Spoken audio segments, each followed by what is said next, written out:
Welcome to the show, everybody. My name is Mark Farzetta. This right here is the Farzy Show presented by MyBookie, mybookie.ag. It's wonderful to have you along for the ride. I feel like Zach Wheeler saved my sports soul yesterday, and I feel like Nick Castellanos also helped save my sports soul yesterday, and I feel like Bryce Harper and Kyle Schwarber's infield singles, including one RBI infield single, which went off the hip of Aaron Ashby out there on the bump. That was nice. I feel like basically the Phillies saved my sports soul yesterday because I actually went back and watched the all 22 of a couple the Eagles plays there, and they were what's the word? Inspiring?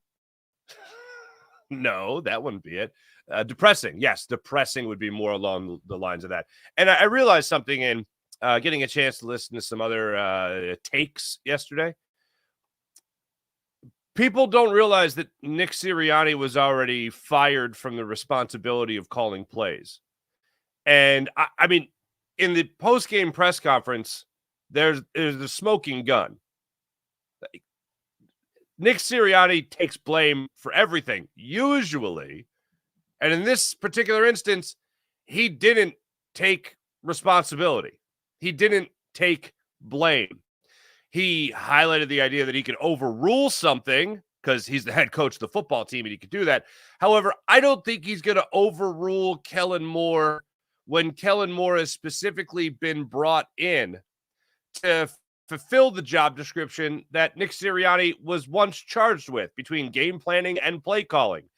I don't think he's going to overrule Kellen Moore because he is not going to overrule Kellen Moore because that would be overruling Howie Roseman and Jeffrey Lurie all at the same time. The guy that they brought in, whose job description was already written, whose job description was even already described before they even hired him at the end of the year press conference, offensive coordinator in charge of the offense, defensive coordinator in charge of the defense. Nick, what is it you do? Oh, I'll be the head coach. Yeah. What does that mean? Because it seems like that is a very different thing than what you started as.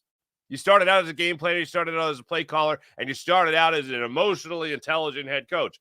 And now you're a emotionally intelligent head coach. That's about it. The guidance counselor, as I like to say. So I don't understand the anger at Nick Sirianni. This is what we expected. Most of us expected as far as the responsibility he has. He doesn't have anymore. The responsibility Kellen Moore has is to call the plays and be in charge of the offense. When you talk about a 3rd and 3 pass to Saquon Barkley and you don't like it, the anger is not directed at Nick Sirianni.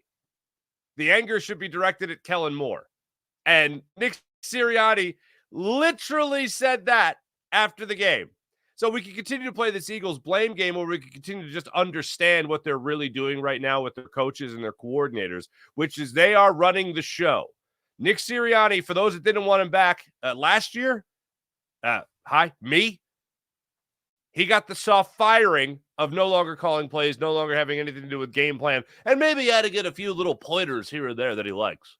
And then it's up to Kellen Moore whether or not he wants to actually use them or incorporate them into his game plan or into his play calling. You know what Nick Sirianni does? It's 4th down.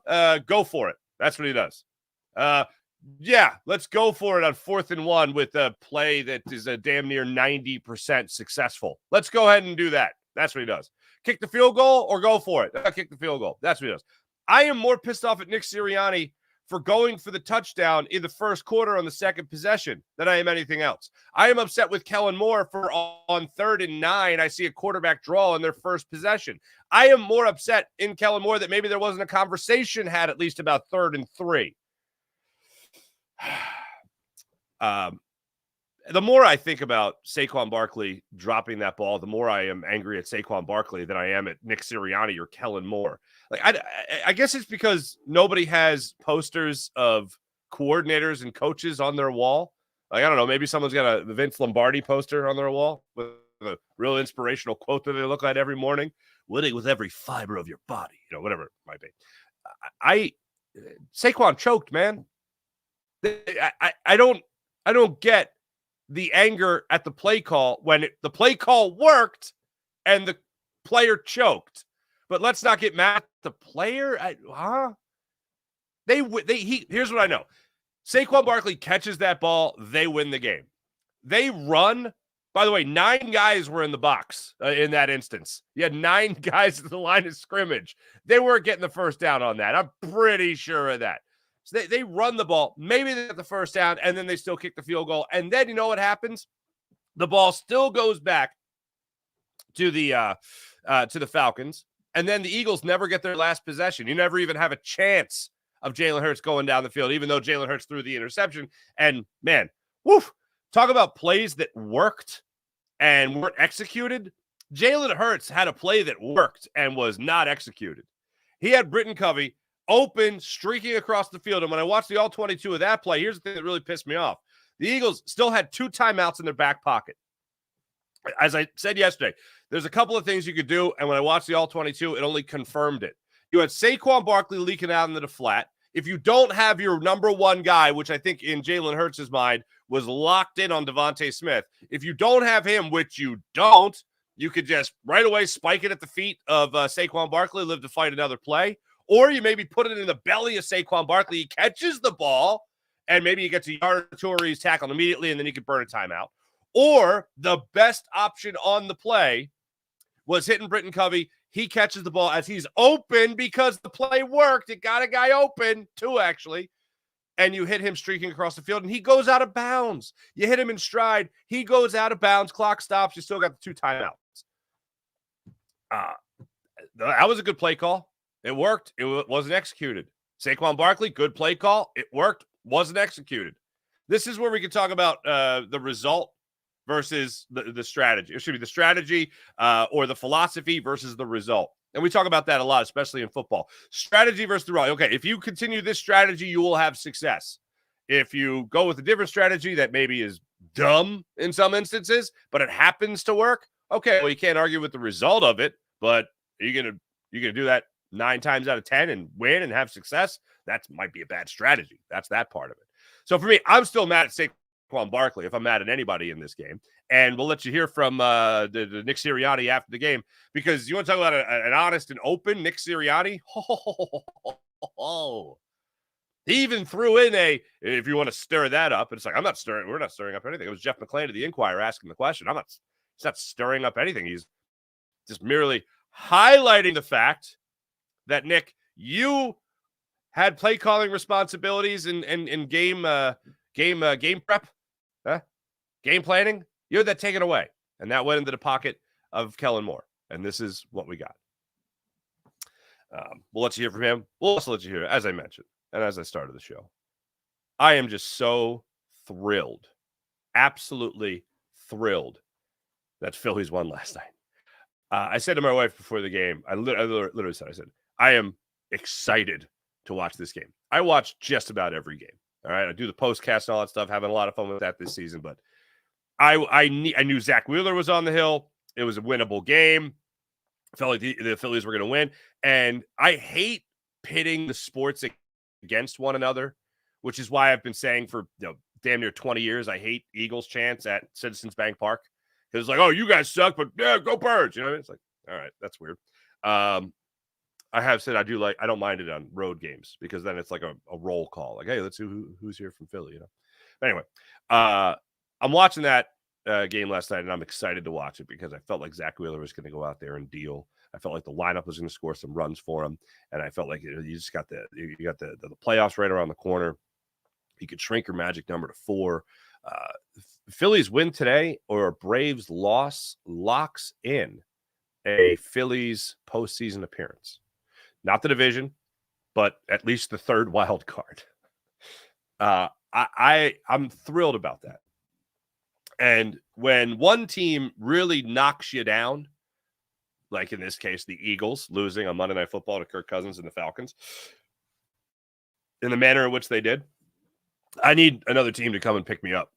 And Zach Wheeler and Bryce Harper and Nick Castellanos and Kyle Schwarber and Trey Turner with his 3 hits, they said, hey, we got you, buddy. And they reached their hand down and they picked me up and they pulled me out of my sports depression.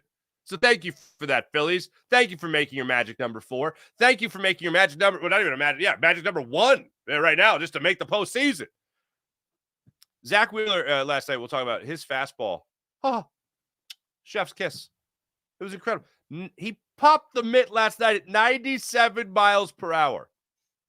He had 6 strikeouts, 99 pitches, and 7 innings of work. He gets his 16th win of the season, lowers his ERA to 2.56. Now, Chris Sale, unfortunately, is going to win the NL Cy Young Award. I hope he gets shelled in his last couple of starts. Balloon that ERA, please. But Zach Wheeler, over his last 9 starts, has a 1.71 ERA. That's really good. He has just been incredible down the stretch for the Phillies. And as guys like Ranger Suarez has struggled, as Aaron Nola has not been able to find his arm slot over the last 2 games, and he starts tonight. As all that's gone down, Zach Wheeler's just like, okay, I got you. Christopher Sanchez has been great. And make no mistake about it. Going into the postseason, I'm absolutely going Wheeler, Sanchez, Nola. That's the way I'm shaping it up. And hopefully you get, 2 more starts from maybe 3, 2 more starts from Ranger Suarez, and he can show you that he's the guy that he was in May or June, April, May, June, and then before July, where you can either blame back stiffness or you could blame, I saw some people with the conspiracy theory. Ever since Ranger Suarez family has come into the United States, it's been a jinx. Yeah. Don't have him watch him. They can't watch him pitch live. Ever since then, it's been falling apart. Damn, that's ice cold. But hopefully Ranger Suarez figures it out. But here's what I know: Zach Wheeler doesn't need to figure anything out. He's got it, man. And watching him dominate yesterday was fantastic. And I think if there was a theme of yesterday's game, it was power. I think between the Castellanos and the Harper home runs for 3 of the Phillies' 5 runs, and for Zach Wheeler and his fastball working better than it almost has all year, that's pretty special. And after the game, it was really interesting. He said, and I've heard this from pitchers before, they'll have a bullpen session and they'll be like, this is terrible. I don't know what I'm going to do in this start, but oh man, hopefully I can just keep my team in it. And then they go out there and it's like 7 innings, 1 run, 4 hits, no walks, and the 6 strikeouts. Like they don't know what they did between the bullpen and the walk to the dugout or the mound. But something worked itself out.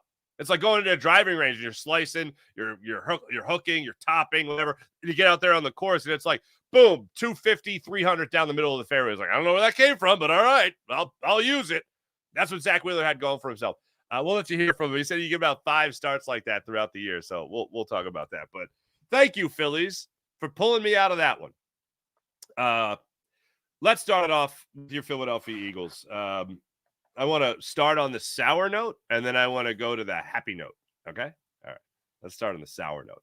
First and foremost, me sitting down for the Phillies last night. Ugh. Thank you. All right. Now, after the game, the Eagles lose to the Falcons, of course. Nick Sirianni cozies on up to the table. He's being asked about the whole play there at the 3rd and 3 and throwing to Saquon Barkley. Also asked about kicking the field goal. It was just one big mess. Here's what he had to say. And as I mentioned, 9 players in the box for the Falcons on the 3rd and 3, where the Eagles ended up throwing outside to Saquon Barkley. Here is Nick Sirianni on that whole thing. If that's not wide open. Yeah, definitely. Oh, I'm sorry. I cut off the front part of that. I believe it's Jimmy Kempski of Philly Voice asking the question. If that throw is not there to Barkley, which obviously it was, if that throw is not there for Jalen Hurts, if they take that away, is there a play in place for him to just take a sack? Like, in other words, like Jalen Hurts just hits the deck. He slides and lets the clock keep running, and then they kick the field goal anyway. But here he is. If that's not wide open. Yeah, definitely.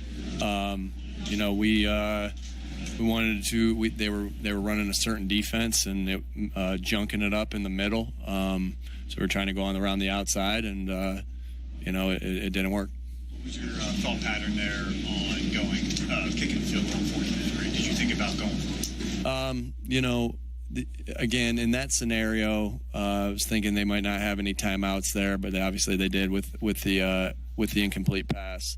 that would have came down to maybe a minute. And so we wanted to go up 6 points, and it didn't work. So, the decision to pass it there, again, like I said, where they were junking it up inside with it being 4th and 3 to go for it. I thought, with them not having any timeouts, I wanted them to be down a touchdown and see if they could drive the field, and they did.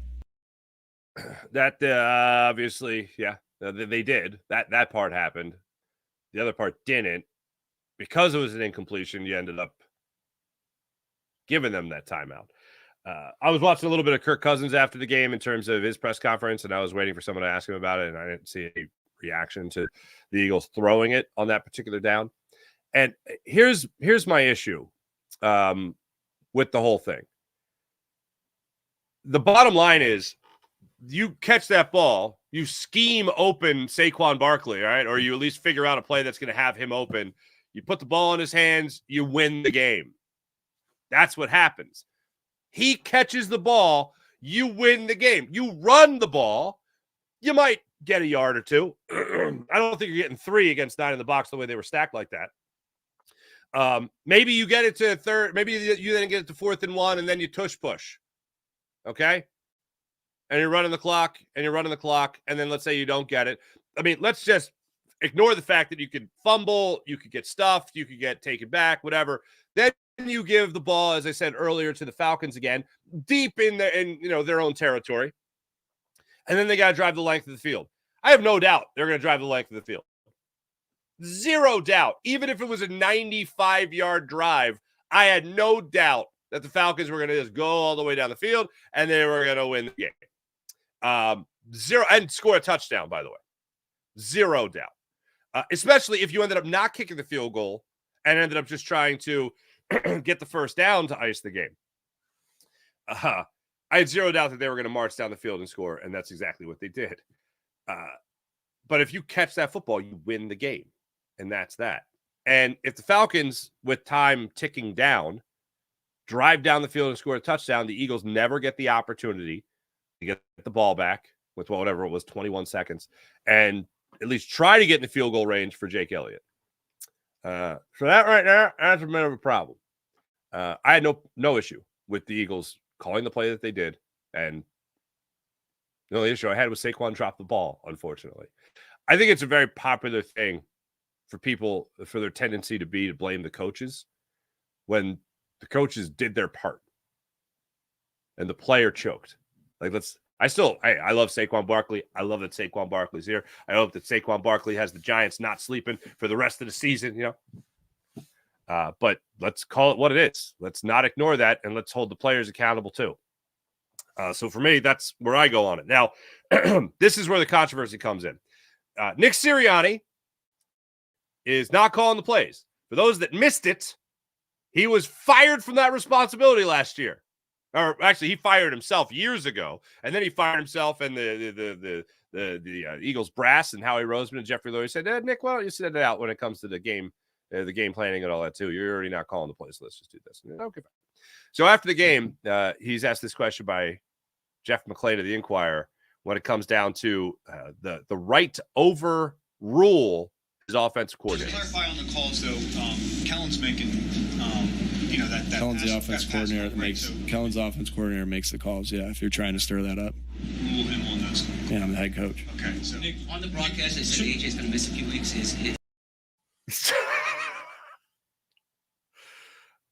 I'm a little surprised I haven't heard this mandatory phrase after something like that is said. And that mandatory phrase is thrown under the bus. Nick Sirianni threw Kellen Moore under the bus. What am I missing here? Any other... When Nick Sirianni was asked about Jonathan Gannon's defense years ago, I'm the head coach. My name's still on it. I'm the head coach. My name's still on it. Yeah, we got to have a conversation about it. But, I'm the head coach. This is on me. This is my responsibility. Every time. 10 out of 10, 100 out of 100, 1,000 out of 1,000. Every time. Hey, just to clarify, Kellen's calling the plays. Kellen's the offensive coordinator. He calls the plays. Well, can you overrule it? Yeah, I'm the head coach. Well, you didn't. Now, the other way to answer that question is, just to clarify, Kellen handles the brunt of it, but, this is still a coaching staff and we all work together. And I'm the head coach of the football team, and it's my responsibility that we have everything dialed up that's going to put our team and our players in the best position to win a game and our players in the best position to have success. That's the coach speak that I was expecting after the game when I heard Jeff McClain say that. Now, I get done the pregame show with Seth and Gunner, and I'm in an Uber, right? Going home, right? And I'm watching the press conferences on my phone, and I'm looking at it, and I'm oh damn! I hear that. I'm like, oh damn! And the Uber driver's like, yeah. I'm like, are you an Eagles fan? He's like, no. I'm like, don't worry about it. Then you're gonna have a better night than I am. But listen to this one more time. That's not wide open. Yeah. To clarify on the calls, though, Kellen's making, that Kellen's the offense coordinator that makes Kellen's offense coordinator makes the calls. Yeah, if you're trying to stir that up. Rule him on those. Yeah, I'm the head coach. Okay, so On the broadcast, they said AJ's going to miss a few weeks. Yeah, I'm the head coach. I forget what time it's going to be, but Nick Sirianni is addressing the media today. I look forward to Nick Sirianni addressing the media today. 12:10 p.m. Nick Sirianni addresses the media. The Eagles have a walkthrough at 3:15. Then 4:20, the locker room opens. I don't know what else to call that other than the mandatory, proverbial, metaphorical throwing someone else under the bus.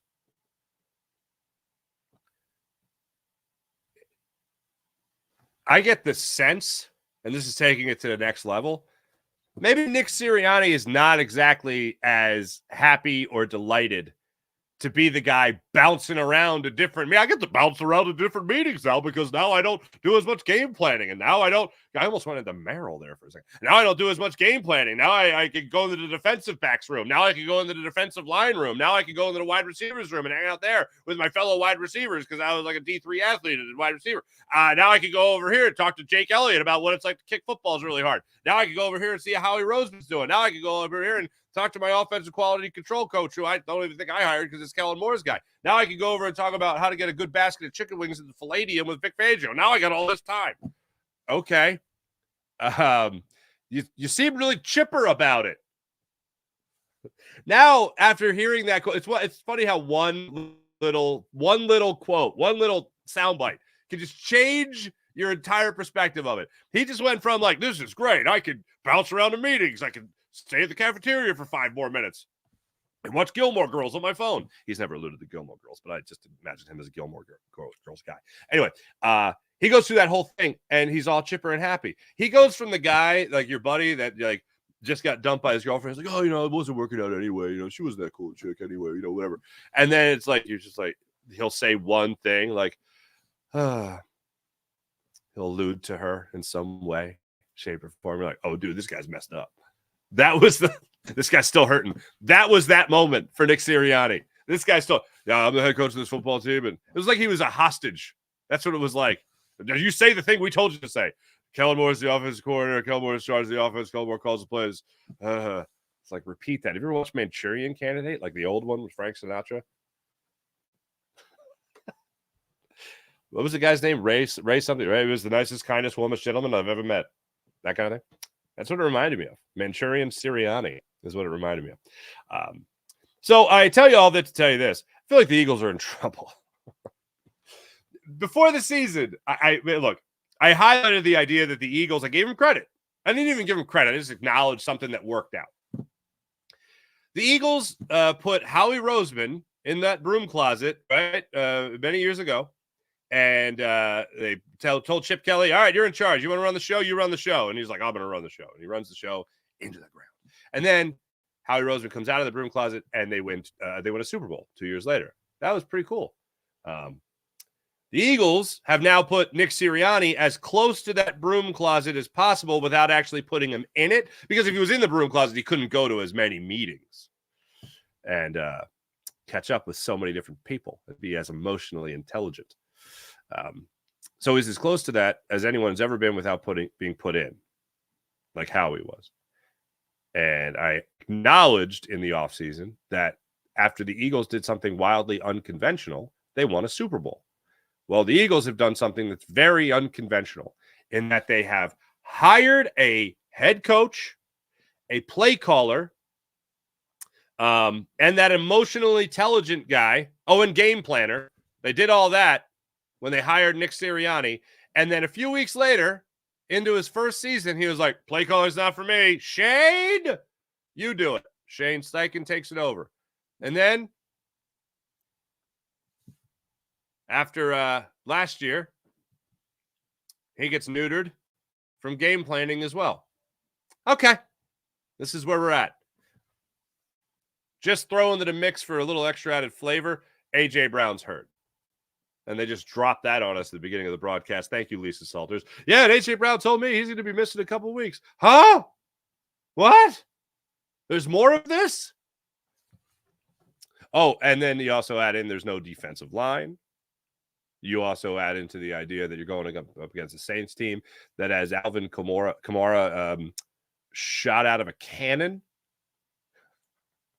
Yeah, this isn't going to be fun. This is not going to be fun. We are not going to be having fun. I was on Seth Joyner had me on his show, not the pre and post game show, but his show that he does. And he was like, I love it, Seth pretty much exclusively calls me Farzy, which is fine. It's obviously the name of my show, right? It's been my nickname my whole life, and all my cousins and all that. But I just find it funny that Seth Joyner calls me that. But anyway, he said, like, Farzy, I can kind of tell where you're going with this. You don't really feel confident about the Eagles against the Saints. And I'm like, yeah, nope. The Eagles, after that loss, seem now discombobulated when it comes to play calling. The Eagles now seem discombobulated when it comes to attempting to stop the run. When it comes to Jordan Davis and Jalen Carter, I'm waiting for that breakout moment where I'm like, this is like having Fletcher Cox back. You know? I'm waiting for that moment where I think, oh, wow, Jordan Davis doesn't need anyone coming in to save him. The stars of the show, and it's not even a huge deal, but like in terms of a huge impact on the game. But the stars of the show were Milton Williams and Thomas Booker IV. TB4? I don't know. That to me, those guys were the guys getting it done on the offense, or excuse me, on the defensive line.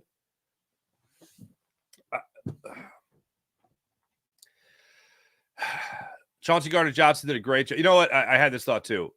When Chauncey Gardner-Johnson had the stuff on Bijan Robinson that fourth quarter that led to the very controversial possession by the Eagles, one thing that I found really interesting was that was a 4th and 1 with Bijan Robinson, who had, 6 yards of carry, whatever it was. A 4th and 1 on the Atlanta 39. You talk about the Eagles giving the Falcons a game. The Falcons, in their own territory, went for it on the 4th and 1. They had to, no question. But not getting it, they gave this offense. This is one thing I haven't even heard talked about yet. The Falcons gave you the ball at the 39-yard line in their territory. This offense with no A.J. Brown, but still Saquon Barkley, this offensive line, Dallas Goedert, Devontae Smith, and Jahan Dotson, who's supposed to be good, but I don't know if we were expecting a lot. I still was shocked that Britton Covey got more targets than Jahan Dotson and Dallas Goedert combined. I'm also shocked that he had more tackles than Bryce Huff. If you go back and look at the stats, that's two things that blow my mind about Britton Covey's performance. And look, he played well for the most part. They had him in tight to the goal line. You were deep in the red zone in 2 different occasions, and they're like, let's dial up the Covey plays. I'm like, what's happening here? Okay. Anyway, they give you the ball at the 39-yard line, and with this offense, that offensive line, you could not get down the field and score a touchdown to put the game away. That's bad too. That's real bad. And if you're going to stack up, and both running backs were having a lot of success in that game, running between the tackles, bouncing to the out. They were both having success, bottom line. The reason I bring up the 4th and 1 is because all of a sudden the Eagles were able to make a stop. And on 3rd and 3, I think the Falcons would have had a great opportunity, especially with 9 guys at the line of scrimmage. They would have had a great opportunity and most likely would have stopped Saquon Barkley, if not stopped him in the backfield. A lot of times people go by this book, and I believe in the book. By the book, you run the ball in that situation. You're right. By the book, you run the ball. There's zero argument for me on that. But in this particular instance, when the Falcons had so much success against you already running the football, when it was going to be essentially a 2-minute drill, and the Eagles have shown a pretty big propensity for missing tackles, I felt like about a minute left in the game, the Falcons were going to be able to drive down the field and score a touchdown. Even if you don't go for it on, let's say, a 4th and 2, a 4th and 1, even if you don't go for it on there, you just kick the field goal. That to me is bonkers. And one thing I do like about the play call they made to Saquon Barkley is they made the call to win the game, to put it away. Like they wanted to take maybe out of it. And Saquon dropped the ball. That's the thing that didn't go right. Everything else to me seems like revisionist history. That's the way I look at it for the Birds.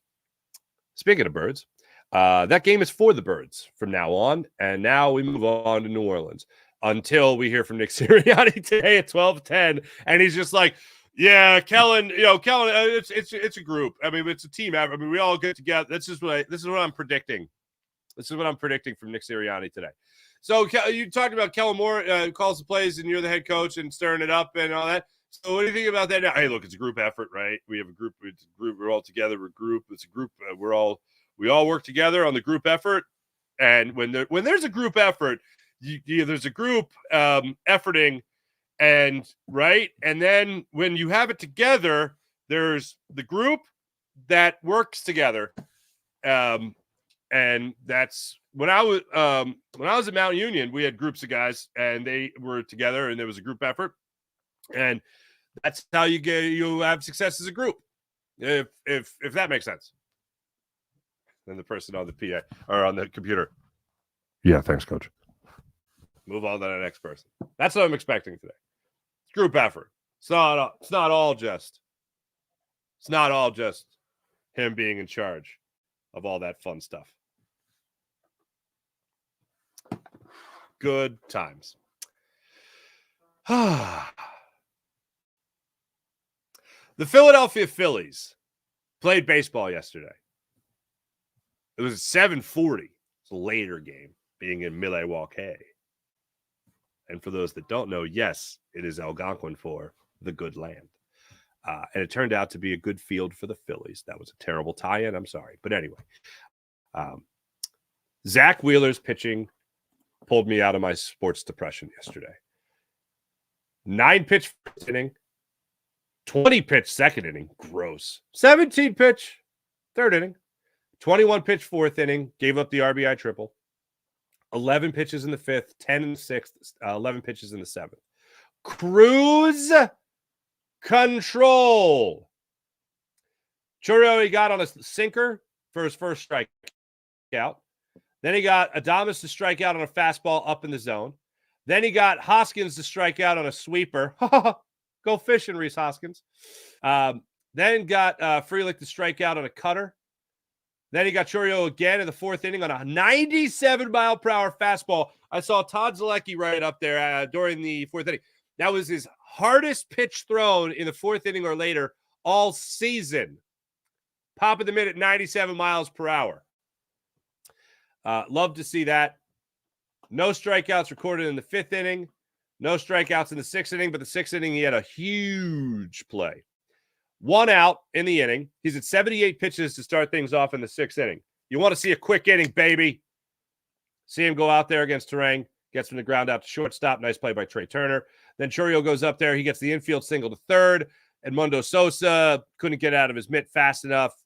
He fielded it well, whatever. And then he just couldn't get him at first base. Chourio's pretty speedy. Gets the infield single. So now you got Contreras coming up to the plate. I believe it was the second pitch of the at-bat. He gets him to the ground into the 6-4-3 double play. Bang, bang, boom. Gets out of the inning.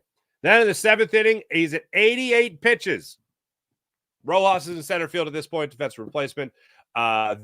Then Mitchell comes up, grounds out to short.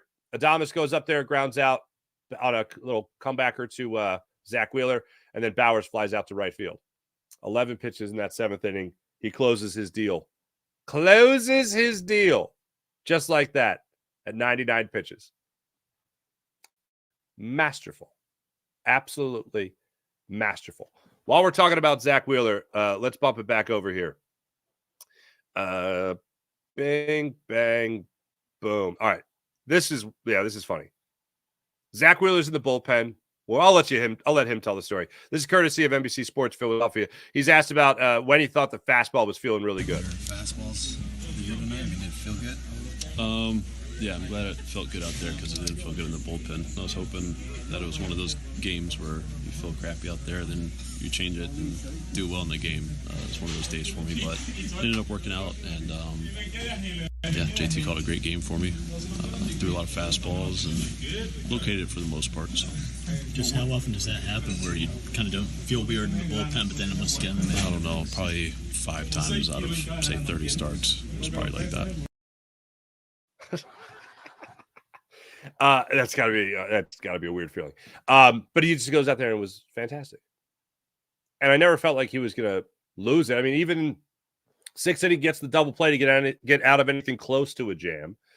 4th inning gives up the 1-out single to Contreras, and then Mitchell goes up there with the triple to center field. Cal Stevenson running all over the place. That ball was roped. A 1-2 fastball that he pounced on it. I mean, at some point when you're throwing a lot of fastballs, guys are going to be sitting on that waiting to see it. And Mitchell saw it, and he roped it, pulled it a little bit to right center field, but still center field. But he's a right-handed hitter. He's a left-handed hitter, so he pulled it a little bit. It bounced around out there a little bit, got to 3rd on that triple, made it a 1-1 game. But all in all, he was pretty fantastic. And the guy that had the best words for Zach Wheeler, well, Rob Thompson said that when he's got that fastball working for him, he can manhandle a lineup. Interesting way to put that. And then Bryce Harper gave him his endorsement for the NL Cy Young Award. That's a good fastball going like tonight. Yeah, he's a Cy Young man. I said it out there. I don't think anybody in baseball is better than him at this point. I don't think anybody in the National League is either. So, people down in Atlanta probably think the same thing about the guy throwing down there. So, but I mean, I thought he got robbed of it 3 years ago, and I believe he earned it this year. When you talk about the National League, it's him and Chris Sale. Chris Sale right now is a 2.35 ERA. Zach Wheeler is a 2.56 ERA. So Sale obviously has the edge there. Sale 17 wins on the season to Zach Wheeler's 16. There's a handful of guys in Major League Baseball right now with 16 wins. In the National League, though, he's the leader. Excuse me. He's second to Chris Sale. So that's the way that works for him. As far as the way this could wind up with Chris Sale and the rest of the season for him, the Braves, he's 17-3 on the season. The Braves are going to be finishing up their schedule. Here's the way it works for them. Sale will get a start against the Reds. Sale will get a start against the Mets. And Sale could come back around to start the last game of the season for the Braves. He could get 3 more starts on the year. He faces Miami, faces the Mets, and then he faces maybe Kansas City. Blow up that ERA. Please and thank you. That's the way we see that working out. Yeah.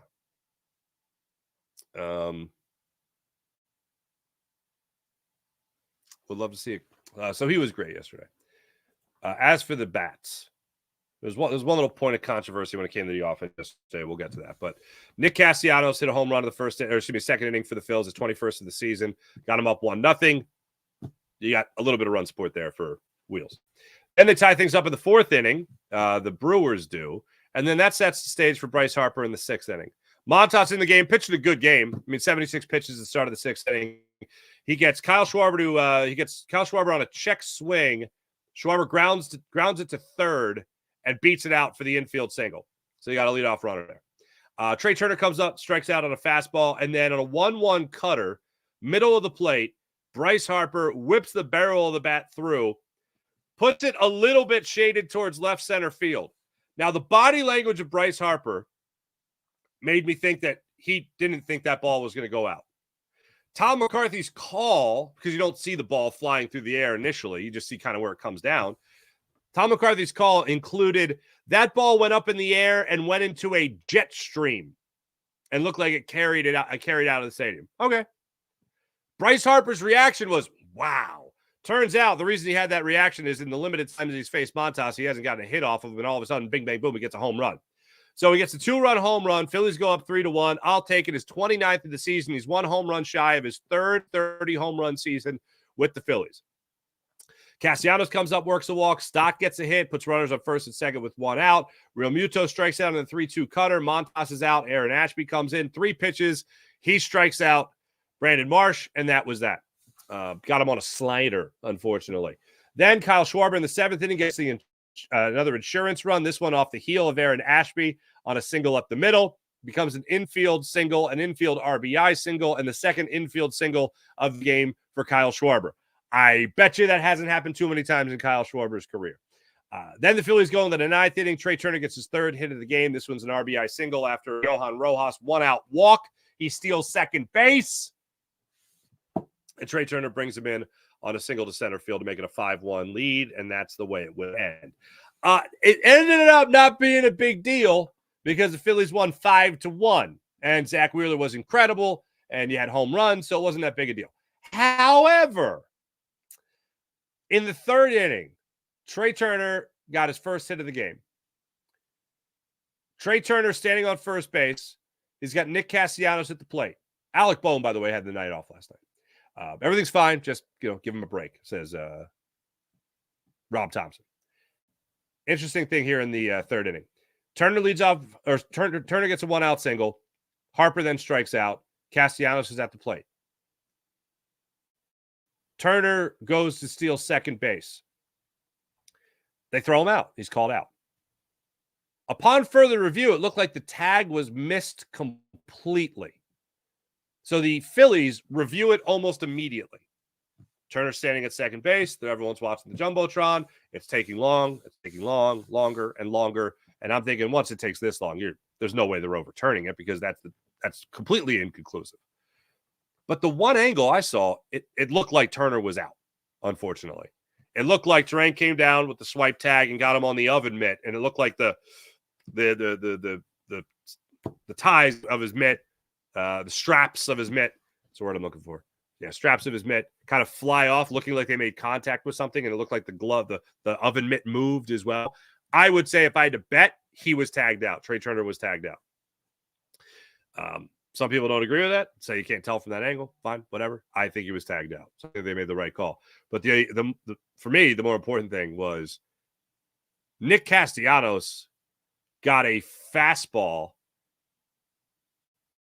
inner half of the plate, not jammed by any means, and he swung through that pitch. And I'm telling you, if he made contact with that one, that ball is still traveling.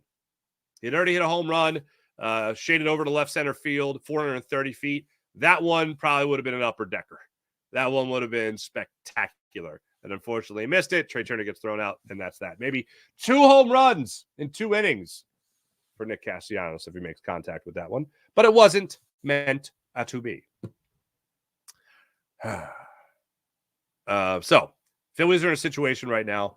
They win tonight, or the Braves lose. They win tonight. Braves lose, both, whatever. They clinch a playoff berth. Phillies are going to the playoffs. Okay. I can remember years ago, it might have been the 2008 year where the Eagles lost in the NFC Championship to the Cardinals. And Kevin Curtis was tackled at his legs. It should have been pass interference, and they didn't call it. And Kurt Warner, oh my God, he picked apart the Eagles defense that day. But I remember leading up to that, Andy Reid was asked about their odds of making the playoffs. and he thought the reporter was joking about them still making the playoffs. I think it was like 2 weeks left in the season, and they needed everything to go right for them to make the playoffs. And I think they needed 3 other teams to lose. They needed to win. One team needed to lose or tie or something like that. And anyway, all of it happened, and the Eagles made the playoffs. And Andy Reid was like, I think it was Mark Eckel at the time that asked Andy Reid, well, Andy, you know you can still make the playoffs. He was like, no. Anyway, like, he was so confused. I like it when they at least admit to it. Rob Thompson, after the game, was asked about if they'll do anything if they clinch the playoffs tonight. If you guys do win tomorrow, you'll clinch a postseason berth. Is that true? I believe so. Yes. I'm so confused right now. I'm not really sure what's going I on. thought you would know.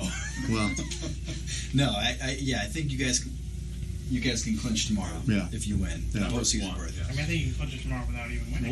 What is? Yeah, right. If the Braves lose, but what does that mean? Does that mean anything in terms of, like, overall importance, considering you're trying to run down the division and that magic number's 4?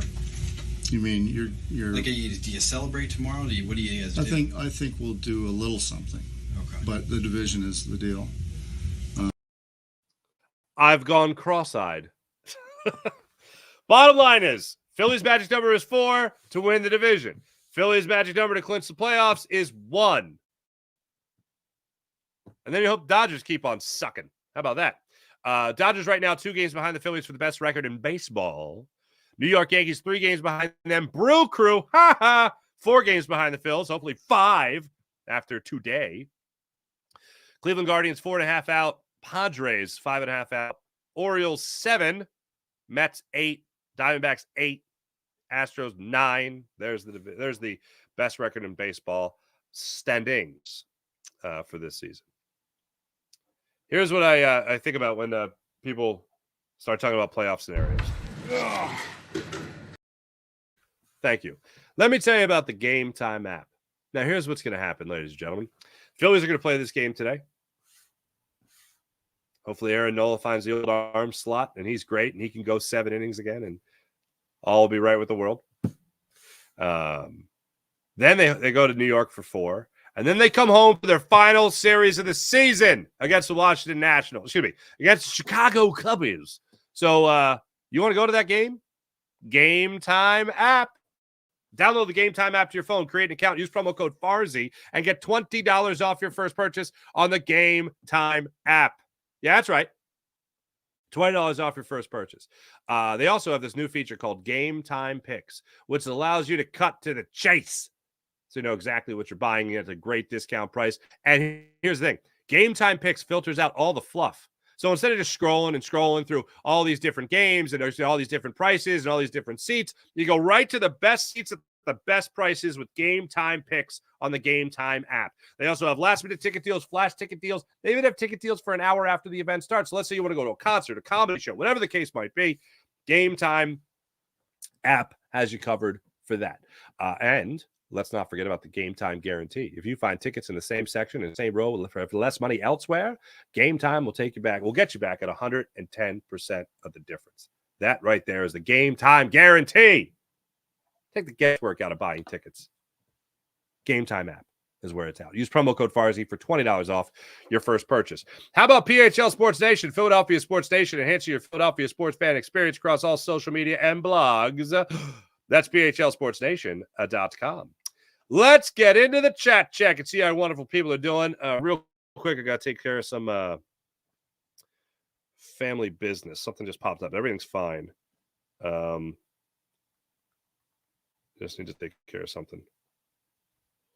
There we go. Allora. Bing, bang, boom.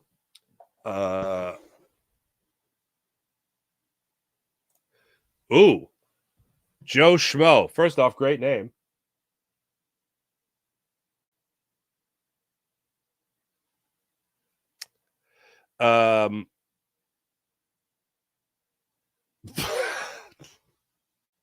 You sound like Kamala? In the last 2 days, I have gotten... Now, I know, I'm sure you're kidding. But in the last 2 days, I have gotten now Kamala.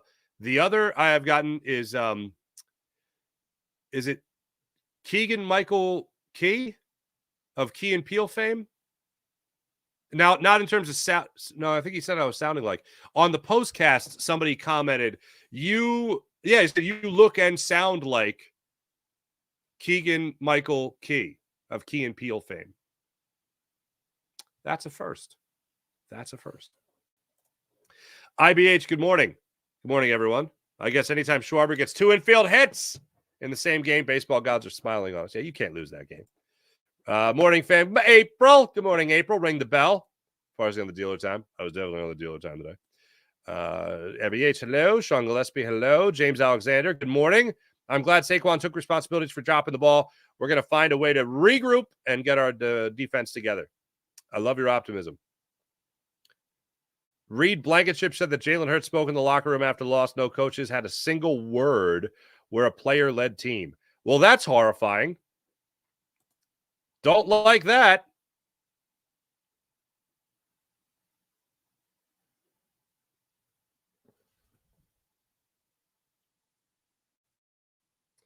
I know that might sound like a good idea to some people, but you want your coaches to have input. Excuse me. You want your coaches to have valuable input, right? The players running the show. Okay. Interesting. If that's the case, then that is more damning than any play call for Nick Sirianni this year, especially, again, because the play calls come from Kellen Moore. So let's follow the bouncing ball then. If you're not addressing the team after a loss like that, and it's a player-led team, if that's the case, then Nick Sirianni has gone from follow the bouncing ball, play caller, game planner, emotionally intelligent head coach, to just a game planner and an emotionally intelligent head coach, to not a game planner, not a play caller, bouncing around to different meetings, and no longer an emotionally intelligent head coach. So more than ever, if that's the case, Nick Sirianni, what is it you say you do here? Because now the people skills aren't even a thing anymore. That's bad. That's very, very bad. John Bleeding Green. Hello, John. Farzi, what's up? I'm on Nick's side. Okay, good for you. He do suck, though? What's going on? Nick Sirianni doesn't speak to the team after games. Well, that's not true. He did speak to the team after they won. Doesn't call plays, clearly cannot properly manage a game. How does he add? Like, add anything? What does he do? He sucks. Fair enough.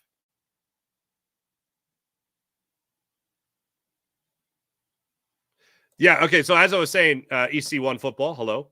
First off, oh my goodness, Baltimore in your avatar, the Orioles and the Eagles, look at you.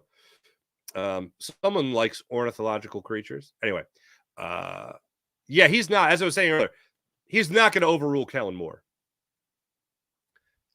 Kellen Moore is Jeffrey Lurie and Howie Roseman's guy.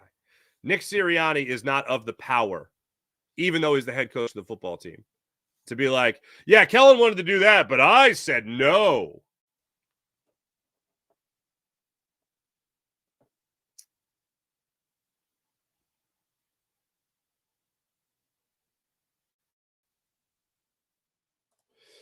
Joseph Jackson, hello. Nick doesn't know enough to check play.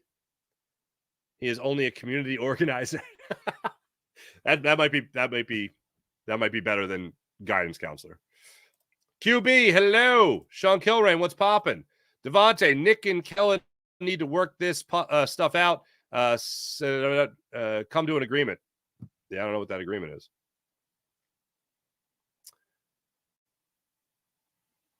Oh, Sean Kilrain, this is good. Okay.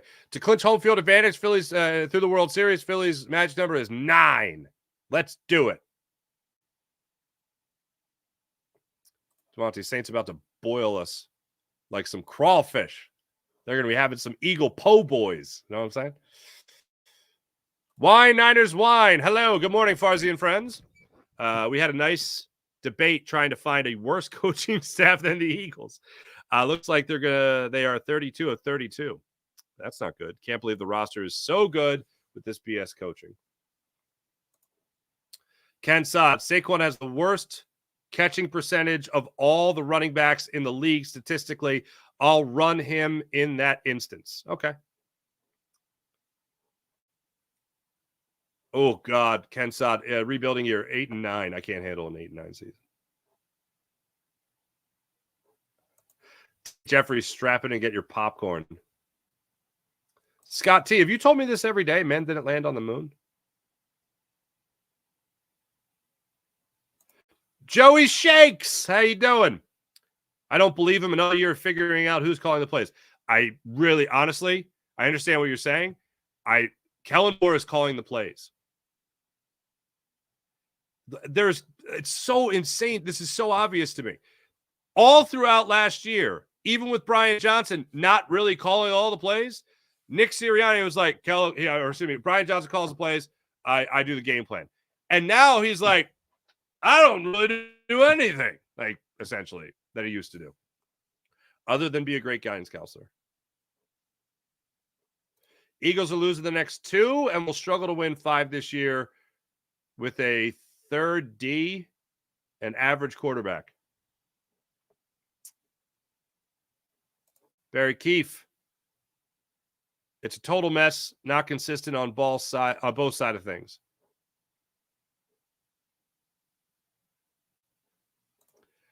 Martez Lewis, some of you in this chat couldn't even play backup quarterback in Little League. I believe it's Pee Wee. Thank you very much. Is Slay cooked? Oh, he looked cooked. Darkwing Ducky. One of the things I went back and looked at with the All-22 was that play where he said he got caught looking in the backfield. My man Pots and Pans got juked. Drake London juked him out of his pants.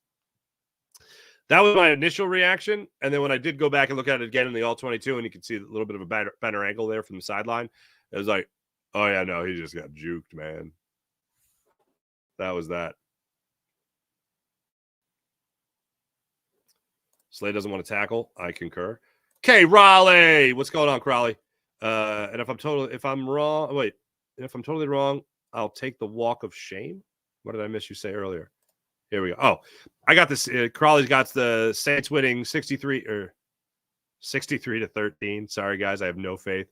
Offense looks inept without Brown. Defense has no pass rush. Can't stop the run. Gotta stop the pass. Can't stop anything. I don't know. All the negativity might make me more optimistic, to be honest with you. Week 4 is going to be lit.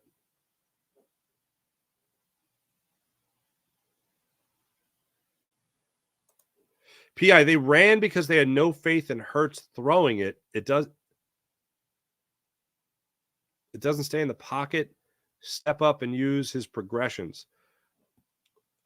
I think the only throw I thought about with Hurts, they ran because Hurts ran so much. I don't understand. If you're talking about the last play, there's nowhere for him to step up in the pocket on the interception. What do we got? Jim West VT, Virginia Tech. Eagles are struggling 3-7 over the last 10 games with Nick. Great win percentage. Give me Bill. Oh, boy, Bill Belichick. He can't make this worse. He might be able to fix the sad defense. Well, if you want to trust your head coach and not ownership or Howie Roseman, you bring in Bill Belichick, because Bill Belichick isn't taking this job to be like, yeah, whatever you want to do, Howie. Yeah, whatever you want to do there, Jeffrey.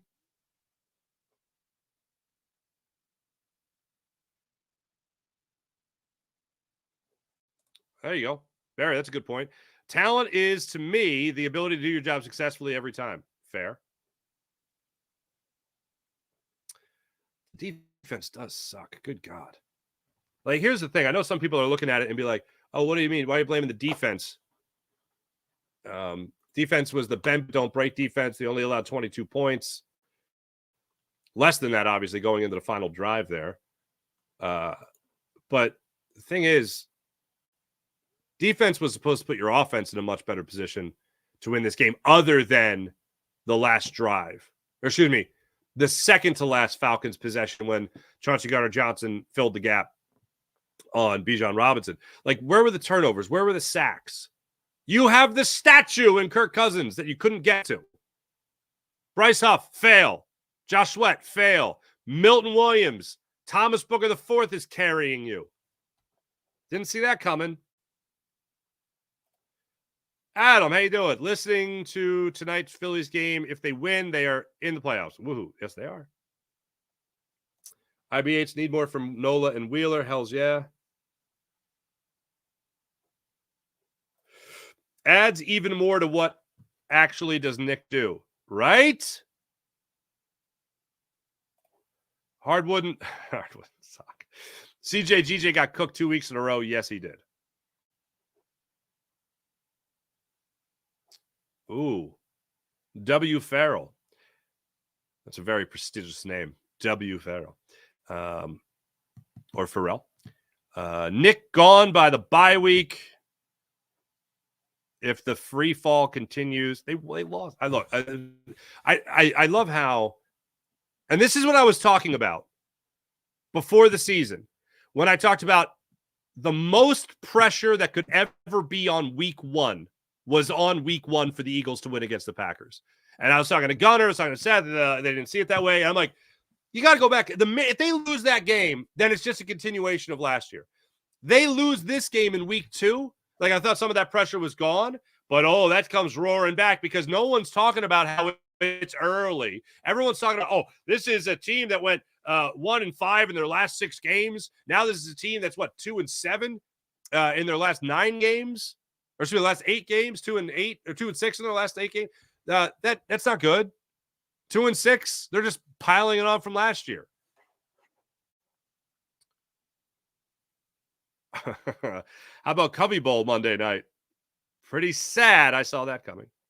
Yeah, it wasn't great.